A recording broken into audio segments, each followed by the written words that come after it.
the offcuts, the beautiful as butchers of the beautiful game, film, and stuff that isn't Dark Souls carcasses. Well, to be fair, we're calling this offcuts, or this does feel a bit wrong calling this offcuts because this is like a planned separate offcuts. This feels as offcuts as pre-ripped jeans. It's like you rip the jeans by using the jeans. Don't buy them with rips in them. That's just counterproductive. So this is kind of more McDonald's then for other stuff. Yeah. Anyway, so we played lots of other games we've done other things this week, and we both want to talk about them. So we'll do that now. Yeah, cool. And I want to do my Man of Steel rant as well. Well, okay. I won't say rant, but there's been lots of stuff that's been on my mind since I saw the film last Tuesday. This is CJ, either way. This is also my friend Patrick. Hello. So yeah, I went to see Man of Steel last week, and I'm not a fan of Christopher Nolan or David Goyer. Really? Because I thought you loved Christopher Nolan. Really? Really? I got the impression that you thought he was a cool guy and did lots of good things. I'm not an android that can't do emotion, and does scripts that try to set themselves in the real world but have massive glaring holes in. But anyway, moving on. But bizarrely enough, I was really looking forward to Man of Steel because what was that? That was a stupid bike going past outside. I do apologise. It's the Animal Crossing in me again. I keep thinking you've been attacked by some kind of massive wasp. The bad thing's the window's closed. I mean, God. Anyway, carry on. Man of Steel. Yeah, I was really looking forward to it. I really like the trailers that I'd seen previously. The two different sorts. One with Kal-El's Kryptonian father, one with his Earth father. I really like those, and I was thinking that if Goyer and Nolan are going for their real world grim and gritty, that the contrast that wasn't there with Batman will be Superman, because he's such a huge, vibrant character.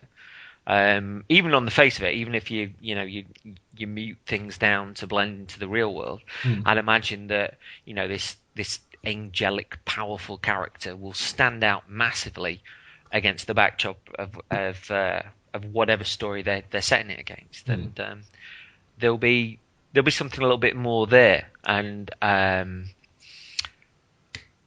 was genuinely excited beforehand, and I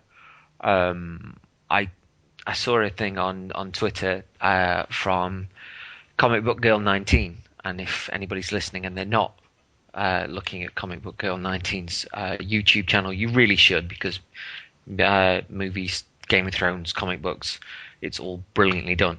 And I spoke to Kirk from there beforehand, and I was like, because she'd said Man of Steel was a mess. I was like, oh, and at that point, I was still sort of really up for things. And I spoke to Kirk, and he was like, well, how do you feel about Zack Snyder's films? And I was like, well, really enjoyed Dawn of the Dead, thought it was fantastic. Haven't seen 300. Watchmen was all right, I guess, but I haven't read the original comic book of that. And Sucker Punch, I turned off after half an hour. Oh God, Sucker Punch is terrible. Mm-hmm. Oh, So yeah, I went into the movie, and I was still really positive, really excited. I don't go to the cinema very often. I tend to spend my 15 quid on Love Film as a subscription per month, and you get to watch lots of films. They're not just one. Well, I looked on the cinema listings, and I was like, 12 quid. Yeah. The cinema, 12 quid. The only reason we go to the cinema now is Orange Wednesday. It's the only time we go, because frankly, we can't afford to do it any other time. Well, a friend of mine basically said that the local Showcase cinema, which is a cinema deluxe, is if you join the free insider program, you get sort of you get early access to a lot of films and stuff. But if you go on Sunday night after 7 o'clock, or all day Monday, or all day Tuesday, it's £5 to get in. Well, that's reasonable. Yeah, so I said to my mate, I was looking for 1983 prices, and I got 1983 prices. But when I got like the tickets, I had a look at the popcorn. It's like somewhere between £9 and £12 for a pop and some popcorn. Yeah. Nowhere, and not that I was going to get any anyway, but I was just thinking They're shocking, aren't they? that's just bizarre. But anyway, I kind of got in and I watched Man of Steel, and it got to the end of the film, and I thought, I haven't laughed, I haven't cried, I haven't jumped, I haven't gasped, I haven't gripped my seat, nothing. It's just gone from start to finish. And at the time, I was like, well, that was okay. But the more I've thought about it in the aftermath, the more problems I've had with it, and the same sort of issues creep in that were there with Nolan and Goya's Batman films. Again, that they're setting things in the real world, really deeply entrenching them in the real world. But on the one hand, if you're doing that, you ask real world questions, and I think that once again the plot holes come up short. But it's a film that's so determined to walk this straight line and convince its audience that the Man of Steel's got balls and that he's grim and gritty, that it can't veer towards humour, and it can't veer towards anything brighter, or it just has to walk this straight line. And for example, I mean, the Zod was obviously in sort of Superman 2. And there he was. There was Zod. There was a female character. I think she was called Ursa. Something like that, yeah. And there was another guy called Non. And Zod, when he was on screen, was incredibly charismatic. Even when he wasn't saying anything, there was an unspoken threat about him. That there was this passive aggressiveness, and that he was studying everything. And with Terence Stamp, he charmed the screen, as well as having this hidden reserve of power. Yeah. When Ursa was on screen, as well as being obviously having the powers of Superman and Zod and the such like, she was sass. She stood there and she commanded. She was a figure. And Non, even though he was slower than the rest of them, you got that degree of comedy that he was actually quite funny as well. But when in battle, he was probably the most powerful of all of them. And each of the characters, even when they weren't doing anything, had got that other side to them. So you were curious to see where they go, how those aspects would relate, and how they would relate to a place that within Earth that they were curious about, but also that they wanted revenge on Superman. And the problem is that in the Man of Steel version, Zod, the only character trait that he's got is he's a little bit more angry than he's actually letting on. And that sort of fluctuates with like a slight lip tremble after he says something. And that's it. And Michael Shannon is a good actor, but that's all he's given to play with. And in Superman 2, with the big battle with the Kryptonians and Superman, it's set in a city, and Zod basically goes, he actually cares about these people. So not only is Superman overpowered and sort of outnumbered 3-1, but Zod starts chucking around buses and starts battering into the city, and Superman is not putting himself first, he's trying to protect the people, and Zod finds this hilarious and beats seven levels of shite out of him. That isn't in Man of Steel. They don't. Superman's not a protector of the people. And when the battle comes between him and Zod, it's literally two people punching each other through buildings. And it's like it seems like a screenwriting cop out, because all the other stuff with the people of Metropolis, it humanized the story. It showed the other side of Superman. It showed that he was not only one of us, but he cared such a lot, and that's just not there. And there's millions of dollars worth of property damage there, probably millions of people that died, but that really wasn't brought up in the slightest. And it just seemed empty. It just seemed like they tried to wring all of the colour out of the characters, out of the place, everything that was brilliant, and just stripped it down to the lowest common denominator. And I like contrast. If you're going for grim and gritty, you can still have moments of brightness without it taking away from the tone. For example, you've seen the Dark Knight Returns animated stuff, haven't you? Oh yeah, definitely. Yeah, I mean that the Gotham in that and the whole situation with Batman and the mutants and everything is incredibly dark. But you've got Cassie, and Cassie is bright. Carrie. She's hope. Sorry, Carrie, you're right. Cassie. Come on. Cassandra Cain. I'm thinking about Batgirl. But Carrie is brightness. She's hope. She's unperturbed by the situation around her, and she's the spark that reignites Bruce Wayne. Reignites Batman, if you will, and that's the contrast that the world is the mirror through which the world is both reflected, and where I don't know the sunshine kind of reflects from, I guess. And there's none of that in there.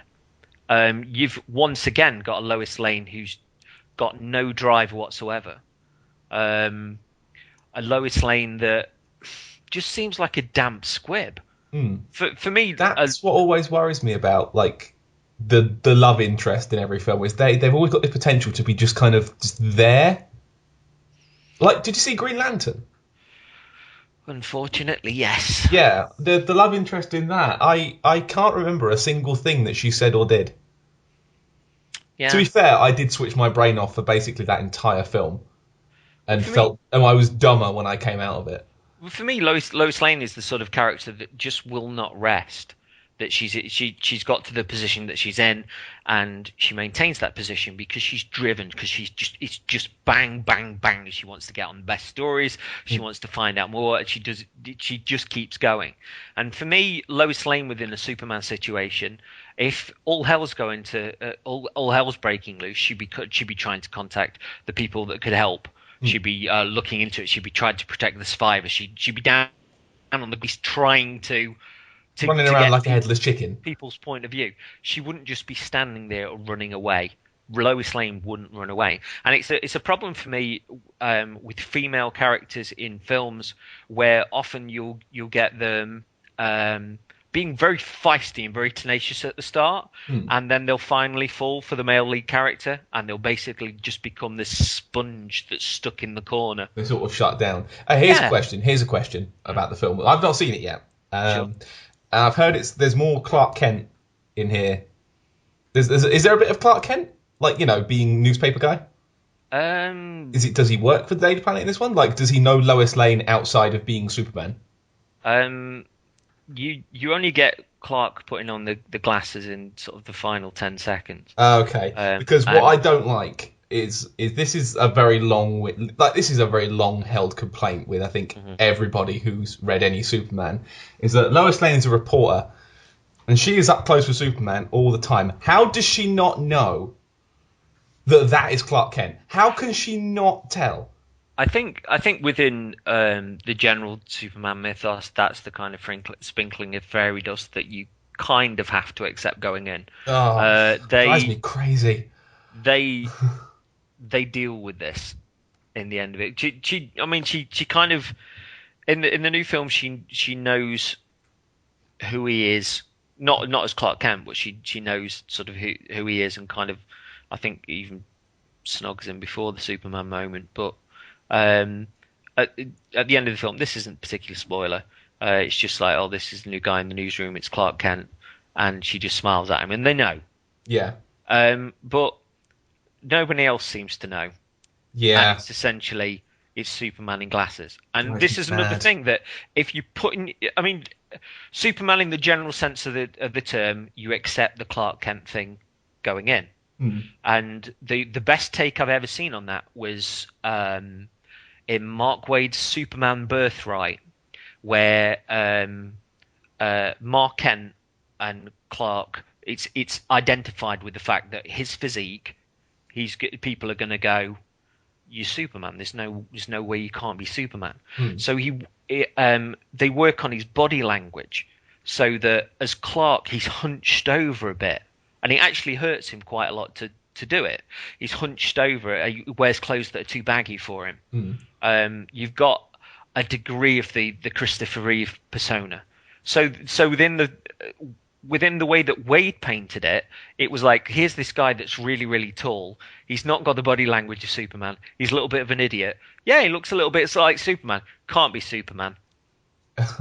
And that, to me, is a really good way of doing it because it's a more believable version of the Clark Kent Superman sort of sprinkle of magic on top that you can Yeah, kind of go, yeah, that I could could, just about work. The one I yeah, saw that I like, that I think it was in Secret Identity, okay, which it's a standalone Superman story about a normal kid who gets called Clark Kent by his parents because they think it's funny. uh-huh.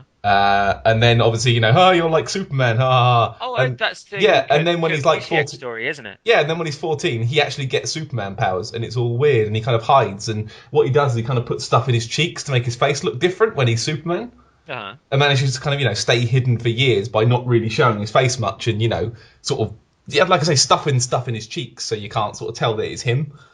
And I'd like, that could work. I think that works. Yeah, I But mean just putting on a pair of glasses and standing there built like a brick shit house, come on. that's why the Wade stuff worked really well, and Hmm. I like the fact when a writer identifies something and then really thinks out of the box to come up with an idea which serves the story better. Hmm. And there are too many points here where Goya gives himself an easy pass, including the end of the film. Not just the Metropolis battle, but the climax to it, where, in all honesty, he should have thought harder. Uh, Um, See, this it, is what I expected though. I mean, I'm not a Superman fan per se. Like, it bores me. It utterly bores me. Like, give me Batman any day of the week over Superman. I do not care about Superman. Just he's forward and punch the character. It's like it's that's like how that's everybody starts to learn a fighting game. You hold forward and you press punch. That's how Superman gets things done, and it Superman bothers me. is a far harder character to write properly than Which is Batman. why no one does. It drives me like the few This is times I it. see Superman, I don't like it. It's just so boring. This is another sort of aspect of the Man of Steel sort of characterization, that it's very much the Jim Lee Superman. It's Yeah, all dynamic poses and um, flexing. yeah, and sort of sneering and the power punch and stuff. Whereas I quite like the Frank Quietly Superman, the Superman that's actually really relaxed, Hmm. that's relaxed around people. And this is another. I mean, whilst Cavill wasn't particularly bad in the film, um, there was no warmth to him. And whereas with Brandon Ruth, for example, there was a degree of farm boy underneath. There was a degree of caring, and when he spoke to people as Superman, there was this this wonderful warmth and charm that radiated from him, Hmm. which took the breath away from everyone that met him. And Brandon Ruth's Superman is the sort of Superman that would rescue a kitten from a tree to see a little girl smile. And Henry Cavill's Superman is not that. Would he Um, just he would leave the tree? it's well, I liked Superman Returns. I really did like Superman Returns, Hmm. and I think that Bryan Singer's first X-Men film wasn't a great film. I didn't enjoy it at all, but X-Men 2 was fantastic. X-Men 2 was great. Superman Returns, whilst there wasn't the slam bang sort of action in there, was reinstating the character. People said it flopped at the cinema. It didn't. It made a decent amount of money, but Is it not enough? The problem with Superman Returns, no, it did make a lot of money, but it was the money that it made was mopping up the amount of money that Warner had thrown at Superman projects that didn't fly. Like that Nick Cage one that was flying around for years. Well, Tim Burton had a pay or play deal on this, and Nick Cage had the same. Whereas, if that Superman film didn't come out, which it didn't, they still got paid for it. There was a large amount of money paid to Kevin Smith. The Wachowskis did a treatment of it. They got a huge amount of money for that. So all the money that Superman Returns made was mopping up all the mistakes that Warner had made in the meantime. And it's been reported that Bryan Singer was going to do a massive action film for his second film, and that it was going to be a General Zod. And reports said that he cast Jude Law as General Zod, which is fine by me. That's great. Yeah. And if the second one was to be that big action film, then fantastic. But I think Singer would have pulled that off, and he'd have pulled that off with a Superman that actually gave a damn about. And I don't know. I mean, I also had a huge problem with the soundtrack for Man of Steel.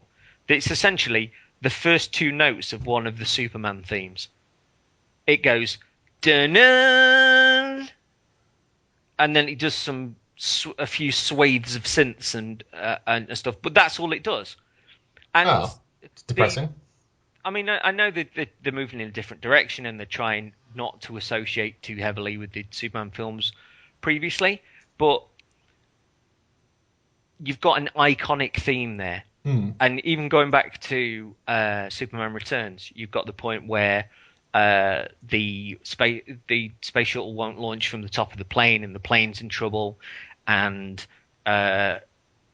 in the Daily Planet, you just see like they go, "Where's Clark?" And then you hear dun dun dun dun dun dun dun dun dun dun dun dun dun dun, and you, as an audience, you go, "Yeah, oh my god!" You know exactly what's coming. Yeah, yeah, and that's the point where you then see Ruth sort of go outside and take the glasses off, and then they. I think in Superman Returns they actually delay the theme sort of really kicking in for a little while.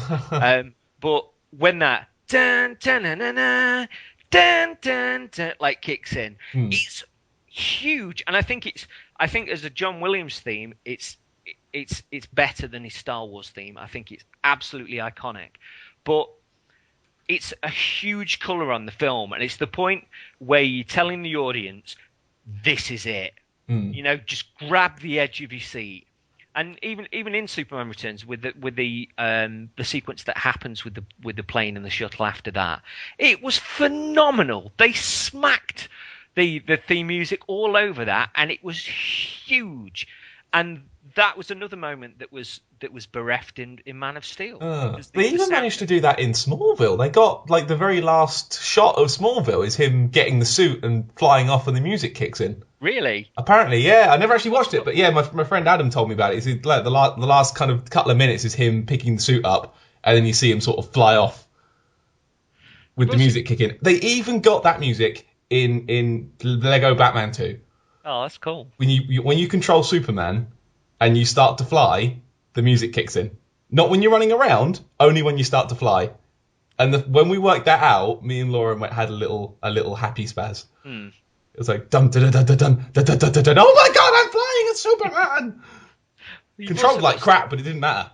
You've also got stuff in the film like with they've got sort of Clark wandering the world and doing different jobs and stuff, which has been covered in the comics sort of pretty well in recent years, and I like that. The Superman that almost does the Batman thing where he wanders, becomes kind of like this angel for people without having a particular identity. Yeah. And that was well done in the film. I actually enjoyed that. But there's a part where he gets into sort of a bit of a tiff where he's working in a cafe with someone, and this bloke goes outside to his truck later on, and his truck's like half mangled with a tree. And I'm thinking, the authorities and the TV would be down on that in a heartbeat. And if something like that had gone down, the authorities hadn't tracked Clark Kent down, but Lois Lane seems to manage to do it. Yeah. Which is like, really?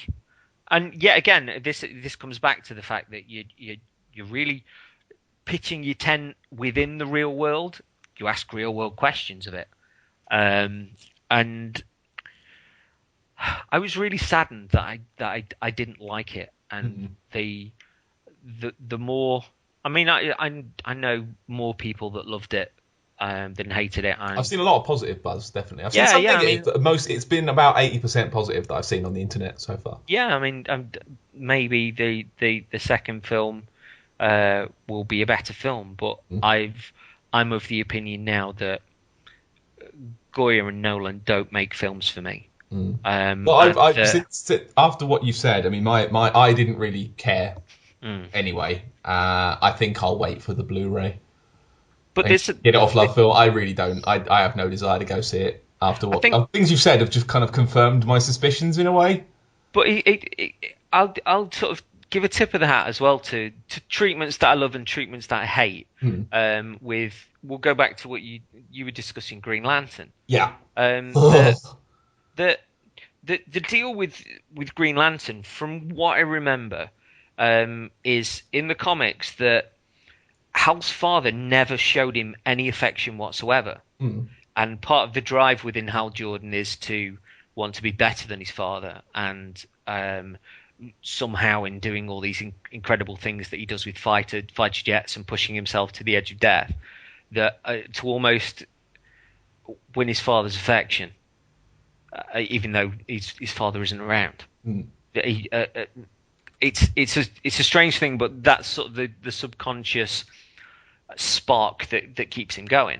And in the movie version, it was all like, "Oh, I love you, Hal," and then Dad dies, and it's like, no, just no.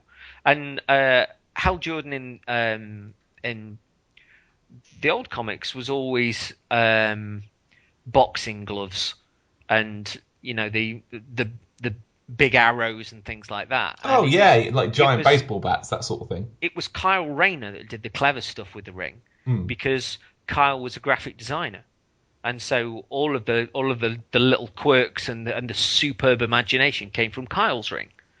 So this is what you get with the different lanterns. You tend to get different stuff as well. Like with John Stewart, it tends to be very angular because he's an architect.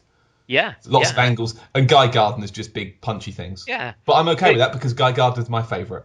But the Green Lantern movie had Hal doing Kyle stuff, and it's possibly nerd rage, but I was like, nah. But it was a terribly written film anyway. But we're not going to see another one because they'll never make another one of those. No. It was disgusting. Did you see the pilot for the Green Lantern animated series? I have not. It does more in 40 minutes than the Green Lantern film did in its entire run. I don't doubt that for a second. It shows Hal as a hero, as a bit of a cowboy in itself, but there are moments of such genuine heart in that pilot that it had me in tears. And you got stuff like when, because it's all based around the fact that Green Lantern rings are coming back to Oa, and basically outside of our universe there are there's no way of getting the people to Oa to train them. So the rings train the owner, and that means that they're kind of a lesser experienced than lesser trained Green Lantern, and something on the other side of the universe is murdering Green Lanterns, and these rings are coming back across huge distances to Oa. Yeah, and you've got this brilliant, like, Ganther is really mischievous. He's fantastic, and he's basically saying like, well, Hal, you're not supposed to go and investigate this, and anyway, it's a universe away, and I really shouldn't tell you about that secret ship that we've got underneath Oa that traversed like mighty distances. And the Guardians really, are universally bad decision makers.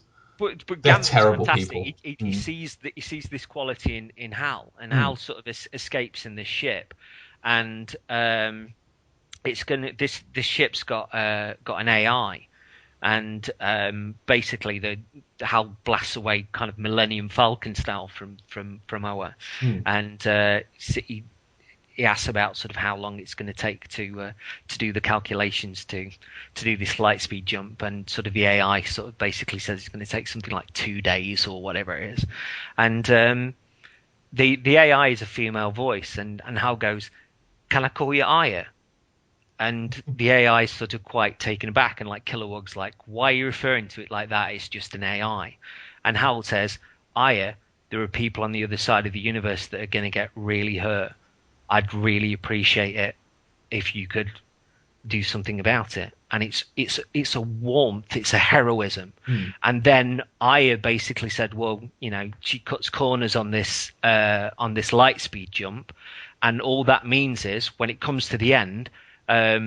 Basically Hal puts his fighter pilot stuff and his test pilot stuff into motion, where they come through they're going through this light speed jump, and he takes over manual control of the ship and starts basically relating back to his secret identity within this which you don't see often. That's brilliant. Yeah, but you don't see that often in anything. You never see his fighter pilot stuff brought up very much. No. Because he flies around with a ring. He doesn't need to fight a pilot, does he? And then you've got basically Hal on the far edge of a far off universe, miles and miles from home, in this almost Star Trek like moment with Kilowog, and you kind of find out that the things that are destroying the Green Lanterns, the Red Lanterns, and it sort of follows through with that, and it's brilliant. It's absolutely brilliant. The voice acting's fantastic. The screenwriting is breathtaking. It does so much right. But I'd love to see the DC animated universe done on film. And coming back to what I was saying about having contrast in your movies, and having humor as well as the action, and having that balance. That's the reason that the Marvel movie universe is blooming. Because it's got that. The Avengers had it. They've hit that balance of... Iron Man had it.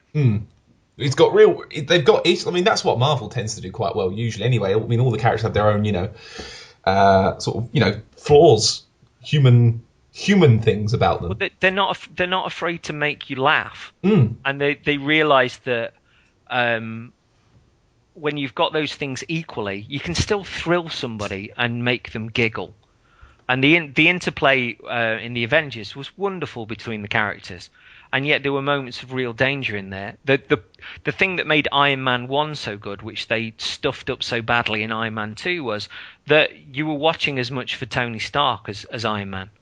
That there was this real go-get-em, brash, sort of naughty schoolboy about Tony Stark. I could go for that. Yeah, I could see that. And that, I think, is what you then do with a character like that is you throw them into the darkest possible consequences, and you see how that character evolves. You see how the person that they are is challenged. You see how all those traits come through and show themselves to be wonderful.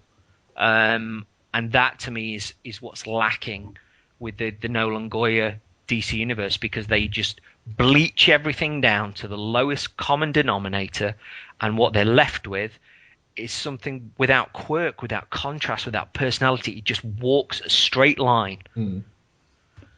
Boo. And going from DC, that links nicely in to the start of my week of playing all the games. Cool. This week I played everything. I went through a lot of my backlog and got a lot of things out of the way. Firstly being, Laura has been playing Batman Arkham City recently. I also have been playing Batman Arkham City. It's great. It's in the PSN sale right now. The Harley Quinn's Revenge DLC is like £3.50, and I was like, okay, because Laura's been playing Batman. I'm like, yeah, go on then. Downloaded it, got it installed and stuff. And I had a run at that a few days ago. It is quite short. It's maybe took me an hour and a half, beginning to end. And it follows and after the events of Arkham City. Have you finished it? No, I'm going through the Catwoman missions at the moment. Okay. I'm not massively far into it, but I'm playing it on the Wii U currently. So. Okay, well, I'll keep it fairly spoiler free then. But yeah, basically, this is Harley Quinn's all pissed off, and Batman's moodier than ever, due to the events of the end of Arkham City, and he gets kind of captured, and you kind of play this bit out, and he does get taken by Harley, and you get to play as Robin. All right, cool. Sort of gambling around, and it's only really in the steel mill area. The Joker section, and it kicks off a few days maybe after the end of Arkham City, maybe a couple of weeks tops. I can't remember now. But you get to play as Robin, who has similar sort of stuff to Batman, but he does have a shield, which is kind of cool. So when you're doing like a Predator challenge, when you're trying to sneak around and take out guys without being seen, if they see you, you can sort of knock your shield up, take a few hits, and get away without just getting shot in the face, which tends to happen quite a lot in these ones. And it's quite fun to use, and you can use it as a quick gadget as well in the middle of combat. You can kind of bash people with it. All his combat moves are with his bow staff thing, which is really, really fun, particularly when you're doing the beat down move, which you tend to do on armoured guys, where you stun them first, and then hammer square. And as Batman, he'll kind of just, give them several punches to the face. With Robin, he'll give them several stick hits to the face. Smack, smack, smack, smack, smack, smack, smack, smack, smack, over and over. And it's it's really kinetic. It's really cool to watch. He's got a similar sort of moveset to Batman, but it freshens it up because you're not actually Batman. You're being someone else, and you're kind of trying to go in there to save Batman from the end. And the problem I have with it, it's quite short, which is fine. I don't mind short DLC. It's an hour and a half, which is reasonable, I think. If I'd have paid $7.99, I'd have been annoyed, but yeah, whatever. Paid £3.50. I'm good with that. They set up Batman being all depressed and kind of bummed out at the end of the game.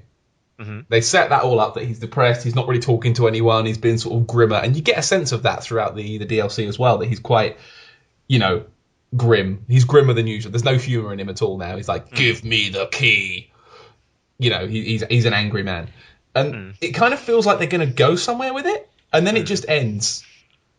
Oh. And they take down Harley Quinn, and the steel mill blows up, and then oh my god, where's Robin? He's not here. It's like, oh no, what happened? Then Robin drops down, and the Batman's like, good, and just leaves.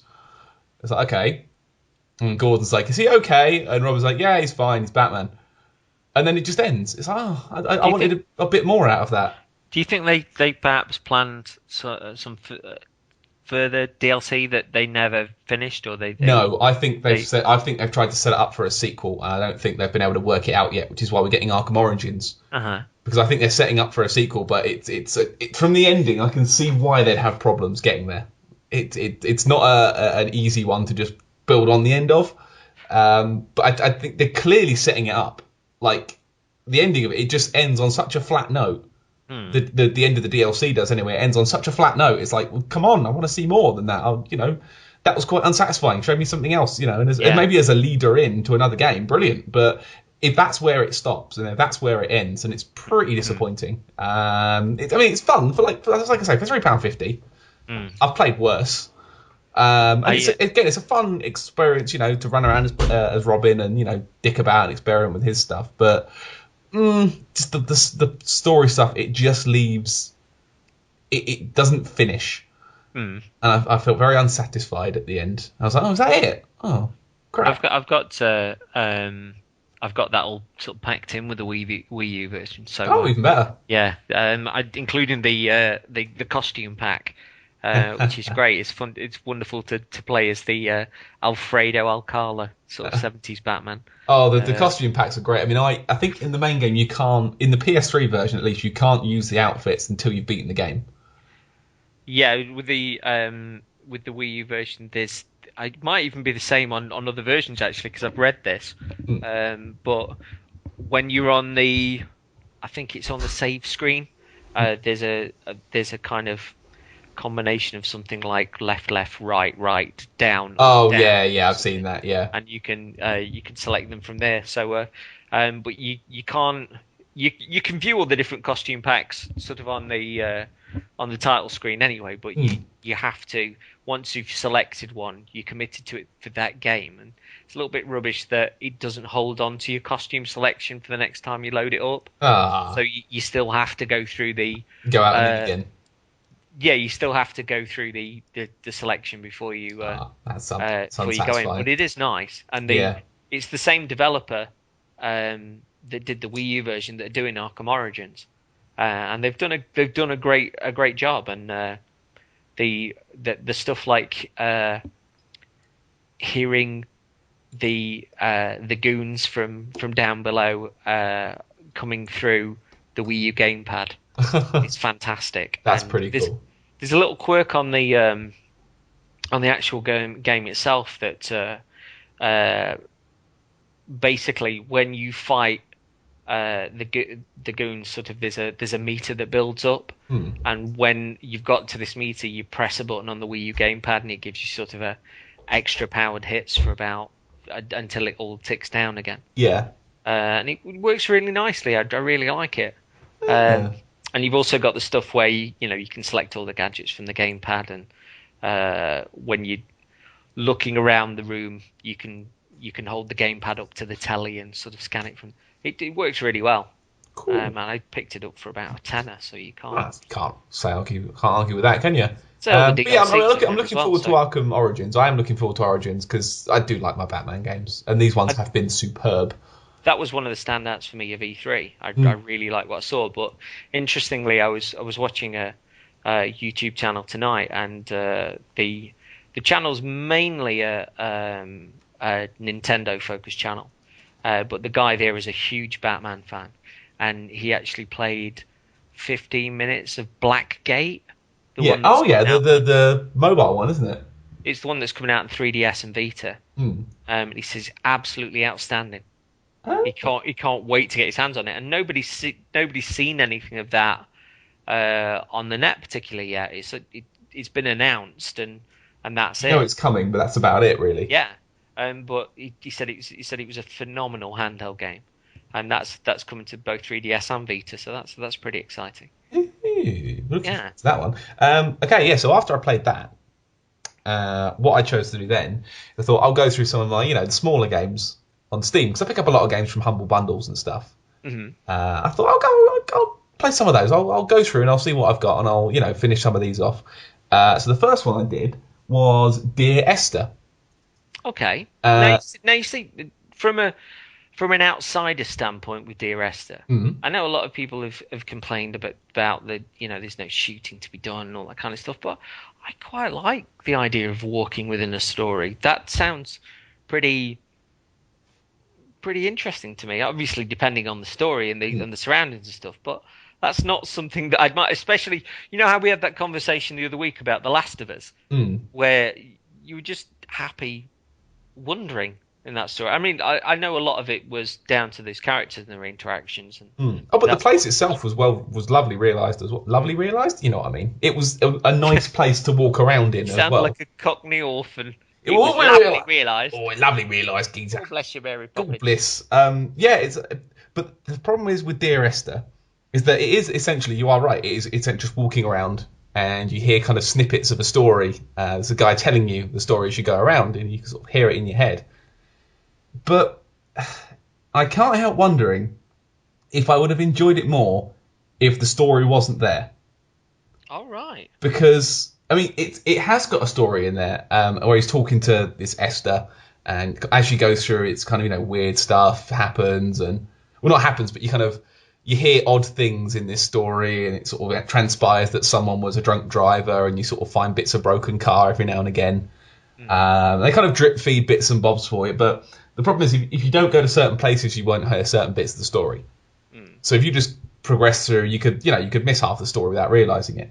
And the problem is walking around the island was all right, but I walked one way, looked at something, but the way forward was all the way back and all the way up, and you can't go faster than a walk. Okay. And you literally plod, plodding through and it's a nice place to walk around in, but by sort of 2 or 3 minutes of backtracking, you're like, come on, I am bored now. Let me jump up this tiny slope, let me be, just faster. Yeah. And the story, it's okay, but it got to the end and kind of it finished, and I sat there and thought, bloody hell, did just happen? Hmm. Like, I understand bits of the story, and I had to go and look it up on a wiki, and then, okay, that makes sense. But like, I don't know if this is just me being silly, or like if this is bad storytelling or whatever. But I literally had no idea what the actual plot of the game was at the end. I had no idea what had just happened. And the problem is it's a really nice island to walk around. Like, there's interesting caves, and there's beautiful little vistas every now and again when you sort of turn a corner and go, whoa, look at that.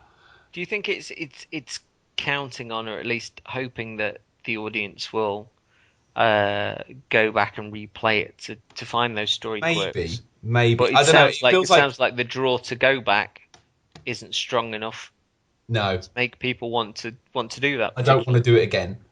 I think Yeah. the problem is they've tried too hard to be art, and it's not worked. Like, I can see what they've tried to do, and if the storytelling had been a little bit less obscure, it would have been fine. But Yeah, but I'd always rather see somebody try to do something. Yeah, it's good that it's good that exists and they've tried it, but it didn't work. But there may well be a stepping stone for something better along similar lines to happen, because if that sort of thing hasn't particularly been done before, in the way that it's been done with Dear Esther, perhaps somebody's looking on and going, "Whoa, I really like that bit, but I wish you'd have done that, and I'd have done that, and I've always had this really good story that I wanted to tell." Yeah. Maybe somebody is going to follow that up.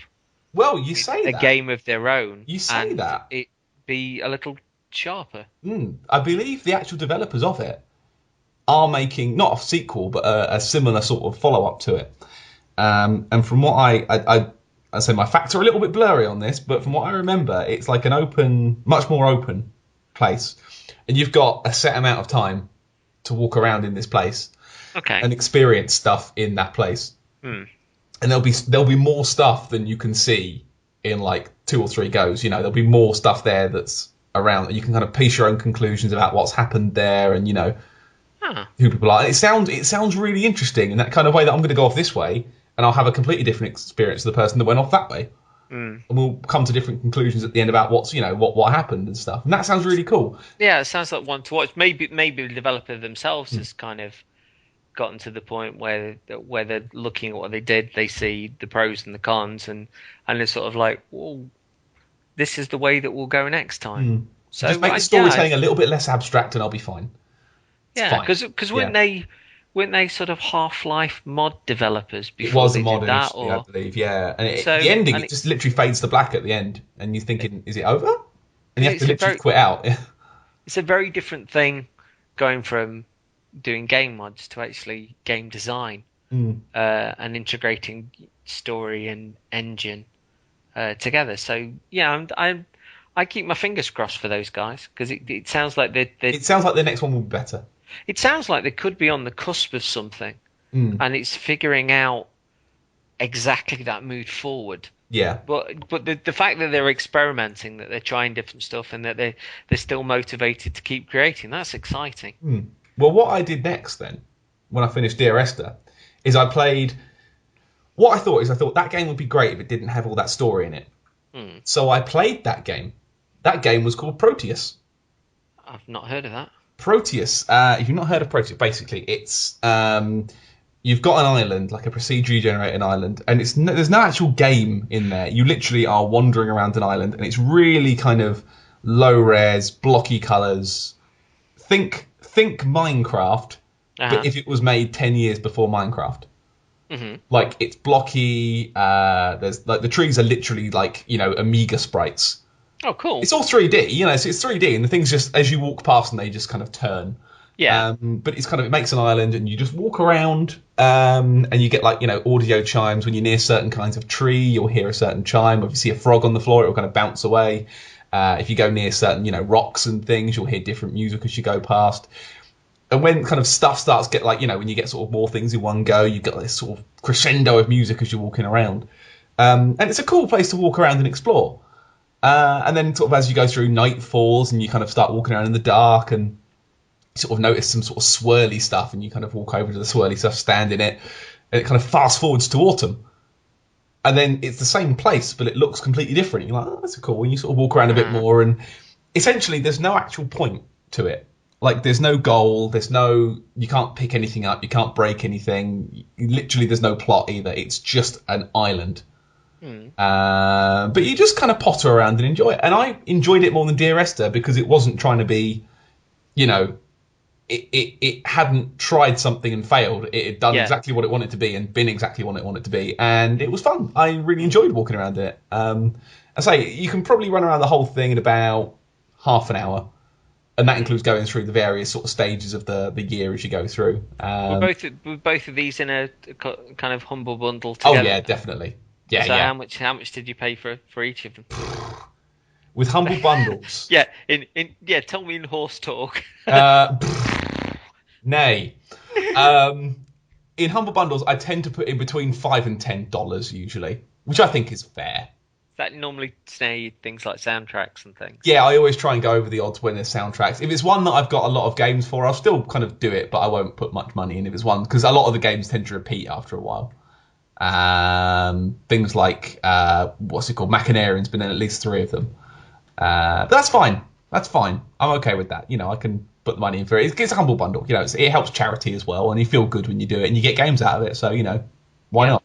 But yeah, I play usually between £5 and £10 for a humble bundle. That always gets me soundtracks and stuff. But yeah, Proteus, I enjoyed more than Dear Esther just because it was a weird, interesting place to walk around. And I'd recommend people do it if they can get a hold of it. Just do it. It's not going to be a game, but it will be an experience, and it's fun. And then after I played that, I tried a game called In Momentum, which is again from a humble bundle. It's first person. And essentially, you're running around like first person, and it's kind of like Mirror's Edge in that way.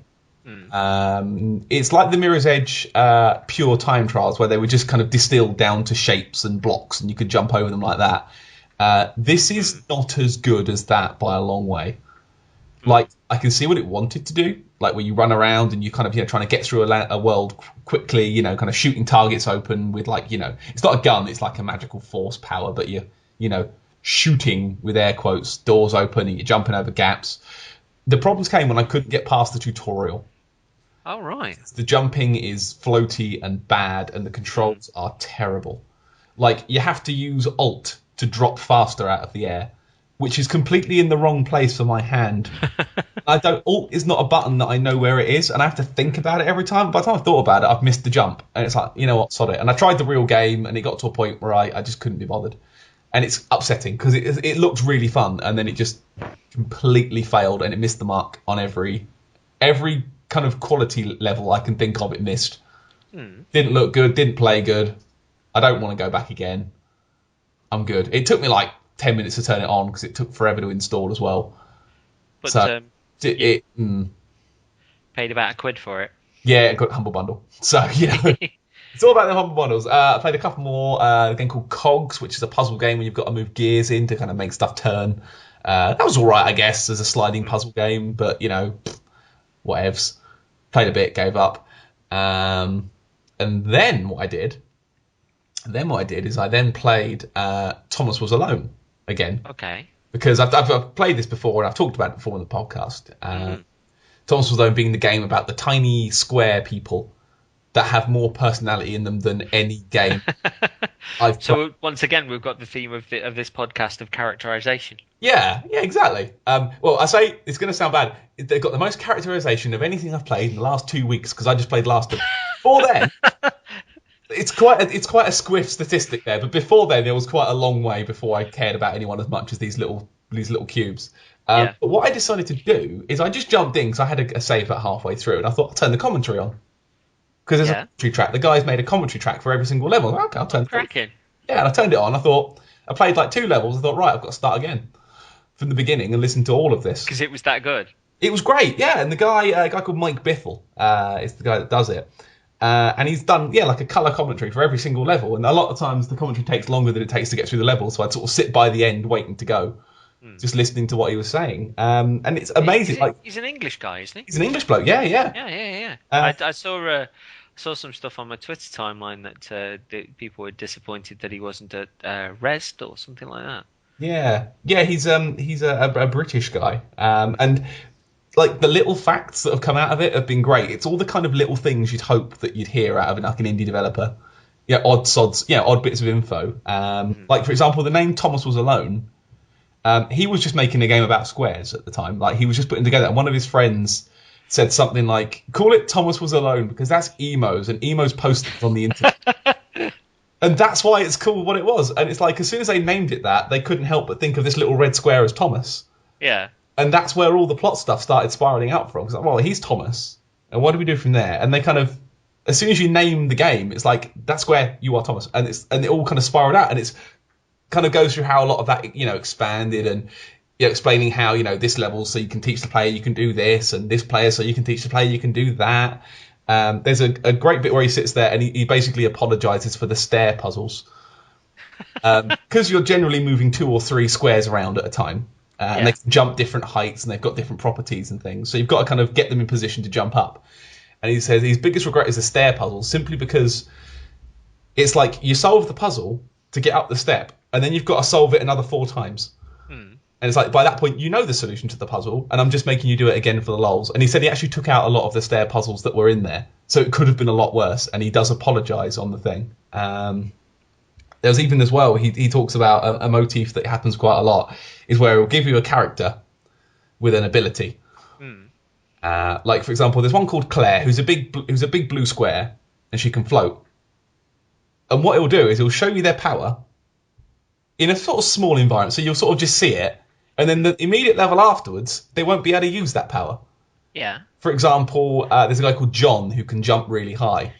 And the second level he's in is a corridor that's as tall as he is. And he literally can't jump any higher.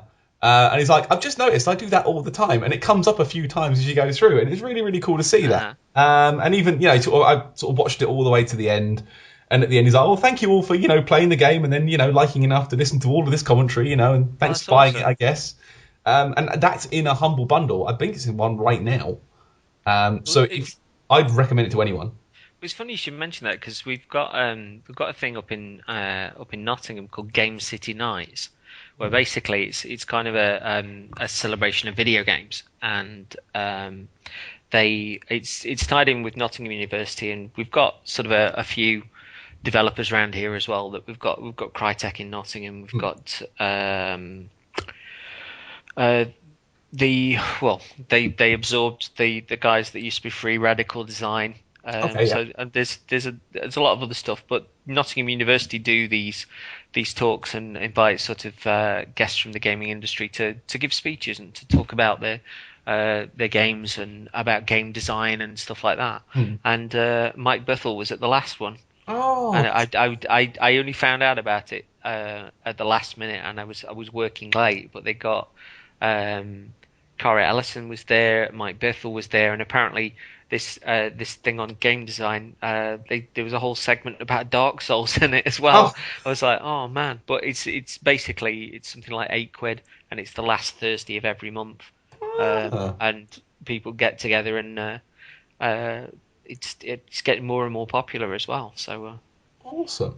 Yeah, but he was there on a previous one. And I think there's some footage from that on the net with him talking about Thomas's Alone. Well, he's a really like from the commentary, he comes across as a really sort of genuine, nice person as well, which is nice.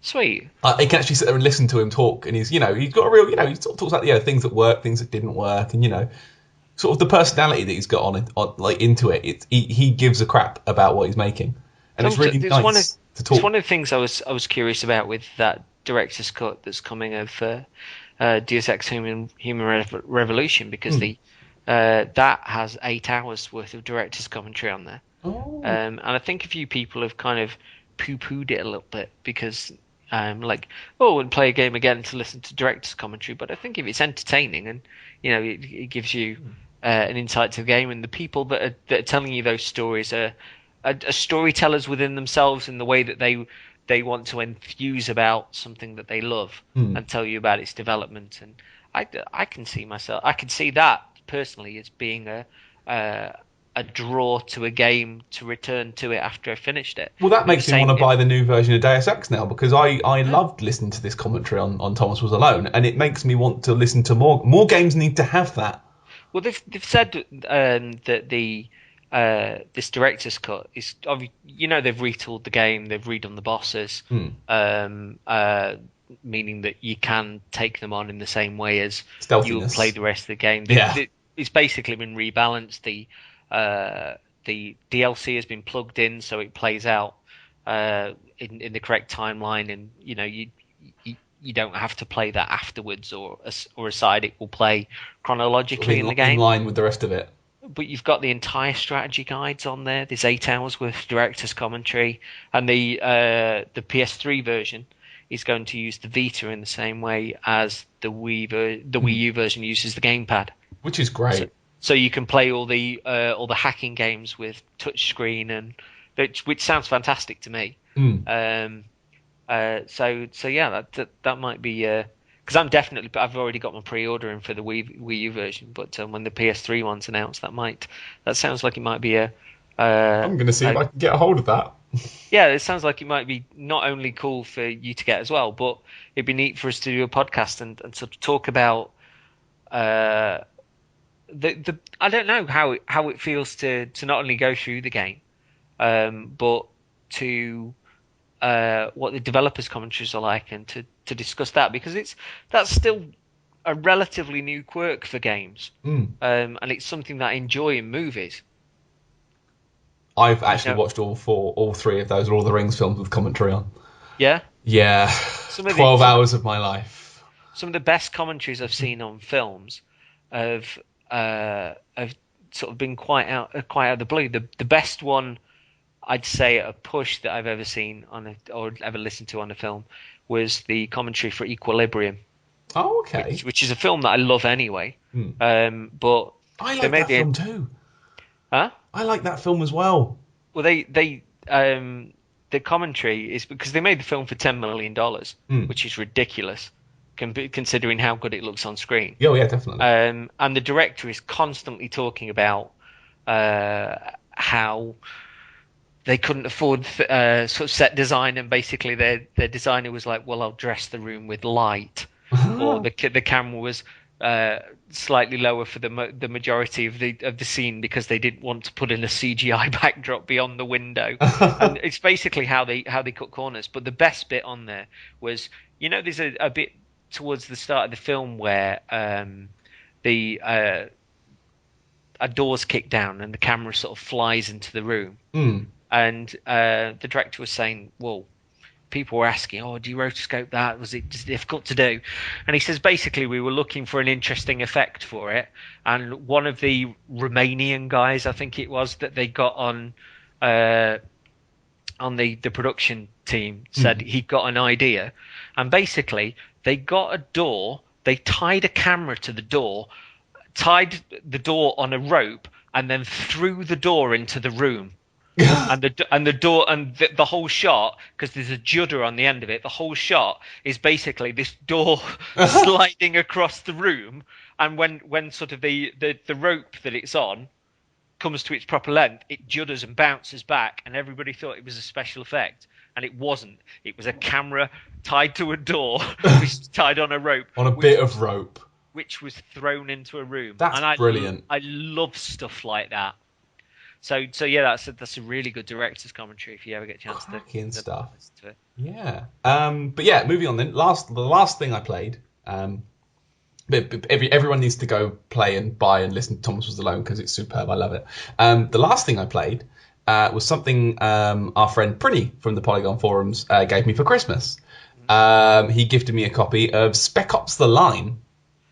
Which I have but haven't played, but hear amazing things about. Yeah, I'm going to have to be careful here because I don't want to spoil stuff. I decided I've got time free. Laura's still playing Batman at the time. I was like, I'm going to play Spec Ops. I'm going to download and play Spec Ops. Why not? Yeah, everything people say about it is true. It's not a standard military shooter at all. I mean, the very core guts of it are. Mm-hmm. Like, what you do is you run around and shoot guys. Which is fine, but it's the stuff around that that makes it better than it is. There's stuff like the loading screens of like, oh, you think you're a big man now, and do you feel like a hero is one of them? yeah, Yeah, and and one of them I've heard said, "You are still a good person." I was like, "What?" I've heard theories about Spec Ops: The Line, within the fact that um, the start of the game, I think you see like the bad guys on the billboards or something, and the start of the game is actually where the character dies within the helicopter crash, and that basically the whole game is his journey into hell, and that every level starts at a high point and then moves further and further down, and it's essentially that character going to purgatory. I could see that, maybe. which is astonishing, because the guy that's I think is behind the story is it Greg Kasavin, Yes, I believe who so. who did Bastion. He used Yes, to work for GameSpot, I think. he did use to work for GameSpot. Yeah. And I know that because he's referenced in one of my collected book versions of Penny Arcade. One of the very, very early ones, they're saying Kasavin. He sounds like a delicious kind of coffee. Kasavin. It's a delicious kind of Far East sounding name. Yeah, no, like, I could see that, maybe. And there's a point where they allude to something like that. I can't spoil it because it's great. But there is a certain point in the game where suddenly you're like, oh, am I a dick? Am I a bastard? And it gets from that point on. I think I know the point that you're referencing. Is it something where where you're asked to target a dot on the horizon, and what Something, yeah, yeah. And then like the ramifications of what you just did. And in the ending as well. I can't talk about it with you on the podcast, okay. But the ending is proper jaw dropping. I was chatting to our friend Schmeat while I was playing it on the old Steam chat thing, and he was like, the game in general, it's just run and gun shooter stuff. But the ending, oh my god! I was like, okay, well, I'll see what happens. And I got to the end, and I just sent a message back going, oh my god. Because the point where it grabbed my attention was when Yahtzee reviewed it on zero punctuation, and he adored it. And the way it had been marketed, particularly on the adverts on TV, and you can see why they marketed it this way, was that it was just kind of a third person Call of Duty type thing. Shooty shoot man game. Yeah, just like I Am Violent Shoot Man. And it was Yahtzee that basically sort of said the narrative is fantastic. The way it challenges perceptions is wonderful. And I think he might have even named it as his game of the year last year. And I know the majority of Yahtzee's videos are in being critical for the sake of being critical, but I think a lot of the points that he raises are good points within criticism. So obviously a lot of them are funny, but I think he does raise some good points as well. Absolutely, yeah. But he was so enthusiastic about Spec Ops: The Line that he kind of knocked me back, because I didn't expect it was a game that was anything more than blah. Oh yeah, it totally sort of transcends what it looks like. Even to the point where there's like, you can make choices at certain points. You can make a choice, but you don't necessarily realise you're making a choice at the time. You're just sort of doing stuff, and then afterwards you sort of look back. I look back at my my Steam achievements afterwards. Sort of seeing some of the ones I got during the game that interesting names popped up. What was that? I'm sort of seeing sort of two together, and I've got one, but I've not got the other one. It's like, what did I do there that I didn't do? Like, was there a choice there? And one or two bits, it's like, you've got the option to sort of, kill a guy or not kill a guy. I couldn't have conceived a position where you wouldn't have killed the guy. It's like, what would you have happened then? And I want to go back now, and apparently there are a couple of endings as well, so I want to go back and look at the different endings as well to see what could have gone differently, and it's boggling my head. Like, it's a sticker. I want to play it again, but not on a harder difficulty, because it does get quite tough at the end. There's a few segments that are not easy. Lots of guys bugger all cover and they start chucking grenades, so you have to get out of cover and then you get shot to bits. One of those kind of cheap deaths where it's not actually your fault. But yeah, I mean, in general, I mean, it's proper great. And I mean, I managed to clock it. I played it on normal and I clocked it in about 6-7 hours. So it's not long by any chance. So if you've got a spare day, install it and crack on because it's really worth a go. Well, I've got it on disc. I picked it up for about £6 in the Blockbuster sale. So boo. Yeah. Crack on, my son. And the next game I will be playing, which I have installed ready to go, will be Alan Wake. Upon our friend Minty Cry's suggestion. So I was talking about games I've got on my Steam list. He's like, have you got Alan Wake? I was like, yeah, I've not played it. Play that. Could you see Alan Wake? I played a very short amount of it and didn't click with it at all.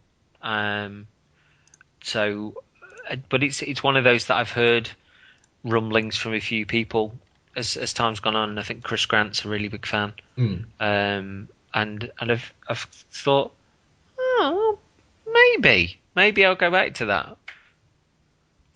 Yeah, I mean, I'm very tempted by it after I've installed it and it's been looking at me now in my Steam list like all day. It's been looking at me, so I'm looking forward to it. Yeah, I want to play it. But yeah, I've played so many games this week and I've got through so much of my backlog, and I want to keep the momentum going. I want to play some more next week, which I might do. And if I do, we might have a chance for another Offcuts because I'm going to try and play as much as possible.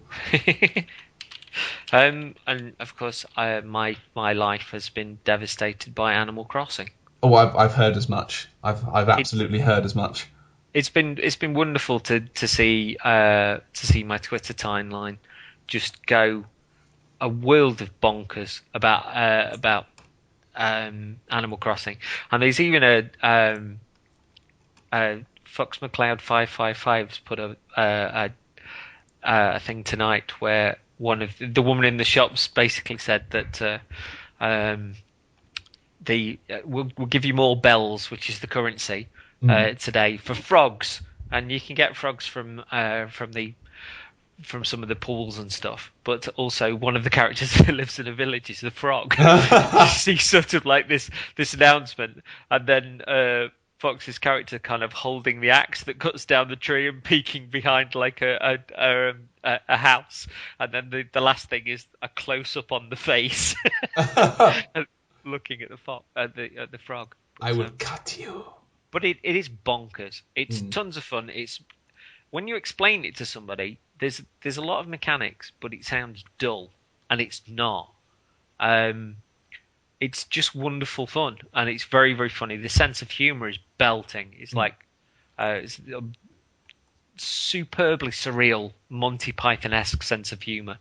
And the amount of times I have genuinely laughed out loud when I've played it is wonderful. You can I'm currently running around in a Solaire Praise the Sun t-shirt. I've heard. Fox has mentioned that. And my slogan as mayor is how grossly incandescent. I've heard your town is just called Coffee Town.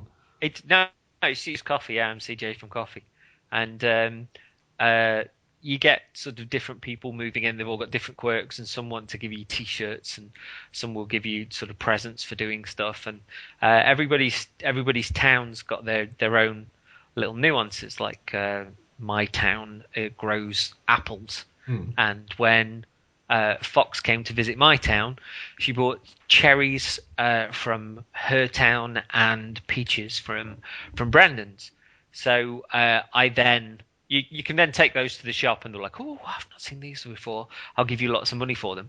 Or you can dig a hole in the ground and chuck them in and grow peach trees or cherry trees. So you've essentially got an infinite amount after that, but they take about 4 days to grow.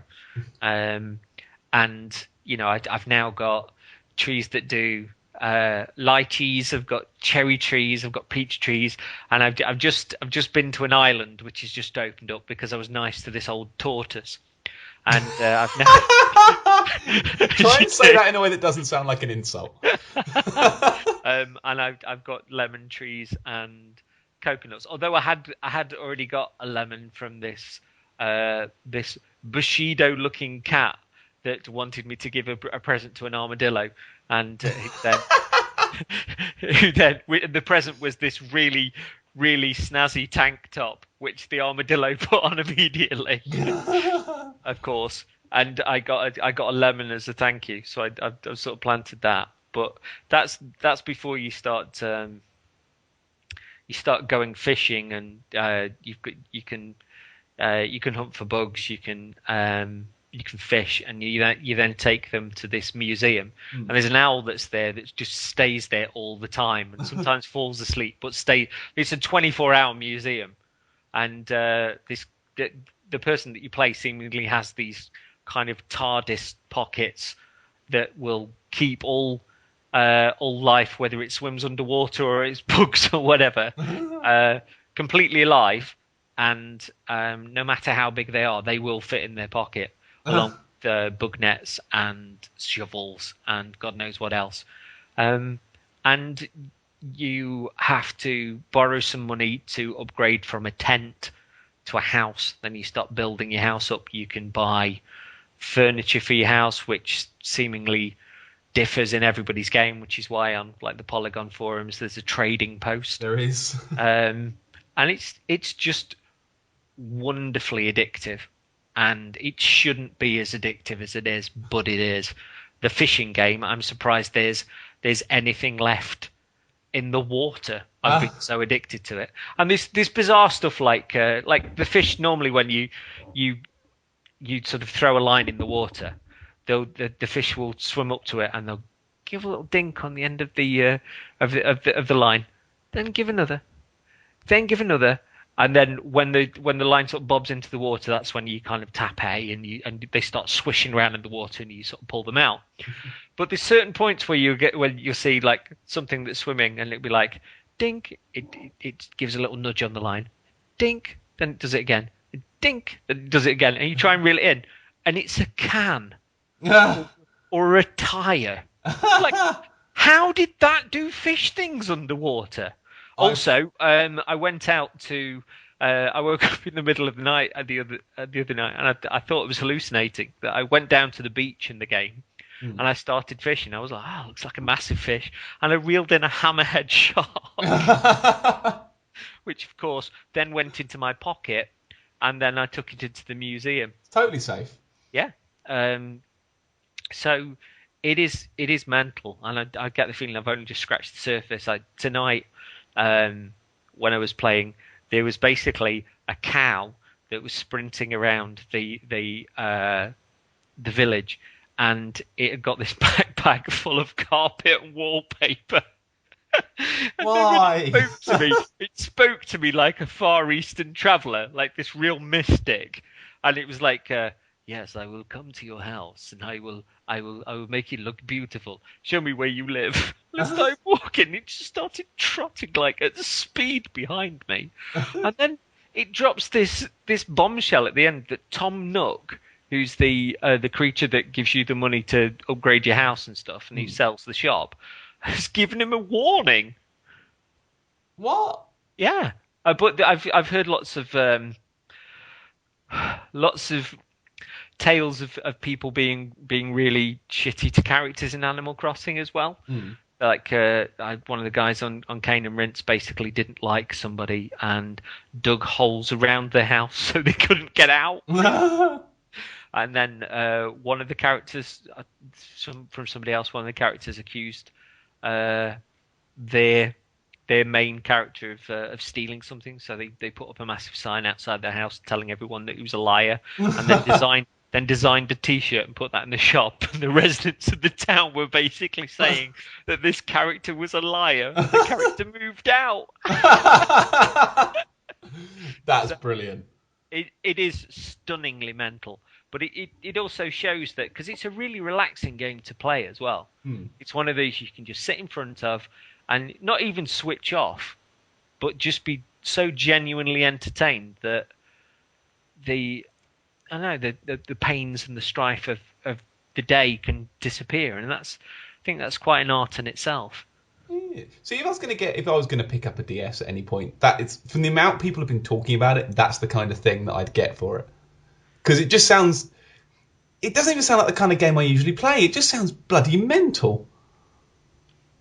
Yeah, I mean, it's one of those games that to see the amount of people that are talking about it on my timeline has been a joy. So everybody's got sort of different opinions as well on it. Like, different things are happening in different towns, and even people that haven't liked previous ones have gone, oh, I'm gonna have to get this. Everybody's talking about it, Yeah. and I just think it's so wonderful that the top two games for the last couple of weeks in Blighty and around the world have been The Last of Us and Animal Crossing, and the majority of people that I know have been playing both. Yeah. I couldn't get two games that are more different from one another, but at the same time that you can play one, you can enjoy it, and then go to the other, and it'd be this wonderful contrast. I mean, that's what I love, that they're both, like, both those two games. They're proper. Is what I like. They're not to bag on these sort of things, but they're not a FIFA, which is always, or they're not a Just Dance game. They're proper, decent, original, interesting games that are, and that's nice to see that, actual games are getting, it's not, when you look at the sales charts a couple of years ago, you'd look at it, I think Just Dance was number one in the UK for something like 32 weeks. It made me sad to look at those charts and go, oh, still? And I just put the chart away and go and cry somewhere, because real games aren't selling properly. But it's really nice to see proper games sell. I wouldn't have thought that The Last of Us would sell. Neither did I. I didn't expect it to do as well as it has. The degree of gangbusters that it has, because I'm sure someone was saying that on one podcast that it beat, I think, Uncharted 2's sales by a massive amount. I don't think Uncharted 3 perhaps, but they were saying that the nearest multi-format game, it was outselling by God knows how much. But it's sold stupendous amounts, and I thought, looking at it, that it would be a game that sold reasonably. It would sell to people like me and you, but it wouldn't sell to your average person. Yeah, your intelligent gamers would go for it, but maybe your dude bros and the people that your codblopsers go for your more action oriented titles wouldn't be well served there. But I'm hoping that those people that maybe went into purchasing it thinking it was something else have been so taken by the story and the characters that it's enthralled them. I think to not be attached to these people, you must have a heart of stone. Yeah, I think so. To be honest, if you can play that startup and you're not in tears, you're not human. Oh God! I've got a dark heart of the blackest coal, and I was in floods of tears after that startup. I was 10 minutes in, already a ruined man. But we can't spoil it because it's great. But even knowing that Simon on Video Gamer had said possibly the greatest startup to any video game ever, when I then related that to you, you went, yeah, quite possibly, yeah. And even knowing that it was a massive opener, and even after some arsehole had spoiled it on YouTube in the comments, I still sobbed. So it does that to you. It's superb. I might play The Last of Us again this week. Sod it. I need to feel bad again. Well, one of the folks on my Twitter timeline Rhonda has completed the game and is now back on it on the hardest difficulty, and I think she said she'd switched off the hearing. Yeah, which just sounds a world of terrifying. It sounds hard. It sounds unfairly broken, but that's how I'm going to give it a go next time I'm in for a serious bit of it. I want to try it. Also, with the hearing off and on the hard difficulty to see what happens. I saw some footage of the multiplayer and I was quite impressed. It's all right. Yeah, it's not super brilliant, and it's like there's only 2 modes you can play, but they are fun modes. It looked entertaining, and it looked like it was set within the same world as well with other survivors. And there's actually a plot to it. There's a framework. Oh, right. Of like you've got a survivor camp is your kind of your home menu, so you've got a camp of survivors. And then as you kind of play the game, you get more supplies and you get more survivors join you, and you've got to get enough food to keep them all alive. So the more survivors you have, the more kind of supplies you've got to get to kind of keep them going.